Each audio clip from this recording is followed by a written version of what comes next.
Are you feeling a little overwhelmed by life's rush? I used to think I was way too busy to change that, but I was wrong.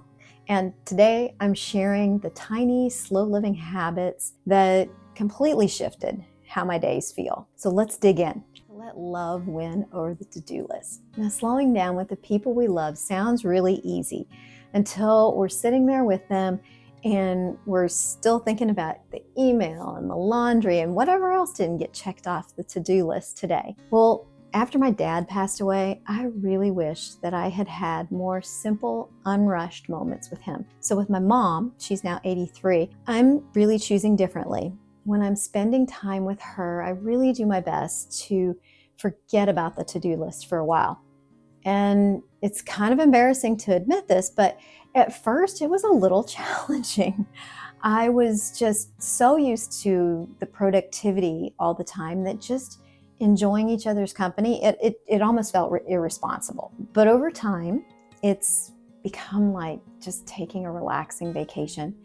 I just enjoy whatever we're doing together, even if it's just sitting there shooting the breeze. And when I visit my daughter and my grandchildren now, I do the same thing. Once I step off that plane, work stays behind. She recently told me that by far I am the kids' favorite person. They only see me a few times a year, but I know that in choosing to be really present with people, it's powerful. We are so conditioned to follow directions and to stick to the plan and color inside the lines.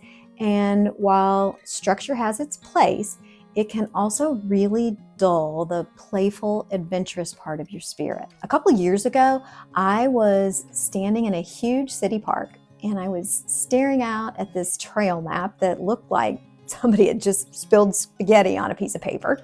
And an older gentleman with just the warmest, toothless grin, he walked up to me and he said, "Take the road less traveled." I took this as my sign to ditch the map and simply wander. No agenda, no route, just curiosity. And it was one of the most relaxing hikes of my life. You can wander through a thrift store without looking for anything specific, or you take a different route home than you normally do, or maybe even in a conversation, you just let the conversation drift instead of trying to get something out of it. These little doses of unscripted exploration, they let that childlike part of you open up again.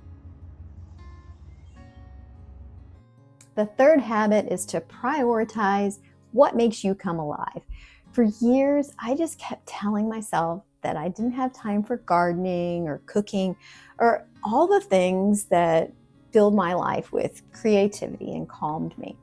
And what I've learned is this, that when you make space for what lights you up, you actually become more efficient with everything else. Two things made this click for me. The first was really just going ahead and taking some time to get organized so that my time wasn't leaking everywhere. It was an investment, but it was so worth it. And then the second was just really radically committing to simplifying everything I could possibly simplify. Suddenly, the things that I had to get done, they took less time.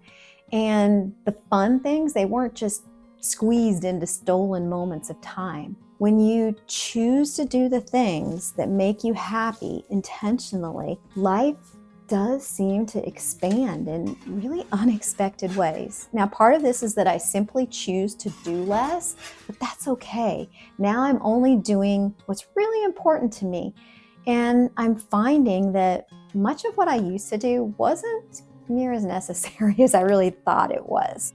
So the fourth thing is to take sensory baths, or in other words, train your brain for joy. So much of life is spent combating stress, hurrying towards the next task, or trying to avoid discomfort.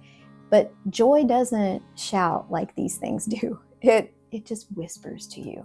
And we miss it unless we slow down enough to really listen. One of my favorite ways to practice training my brain for joy is at a mealtime. Every single day, you have at least 3 built-in opportunities to savor life.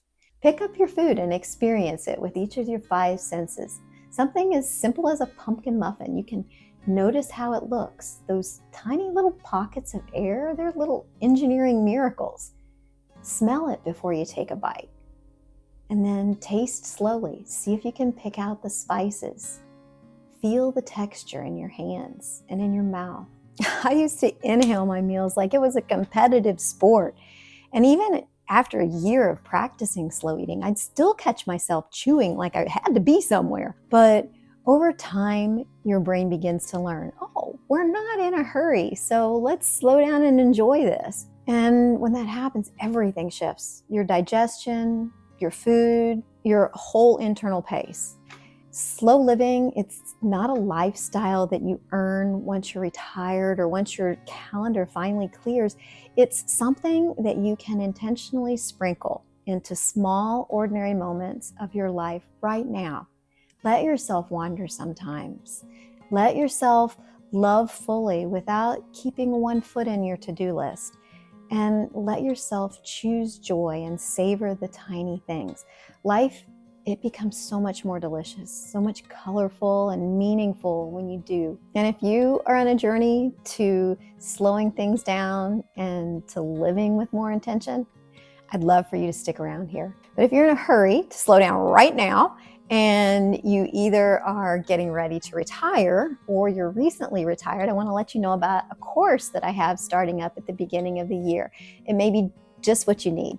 So thanks for joining me here today. May you find many opportunities for slowing down, even if it's just a little bit this week.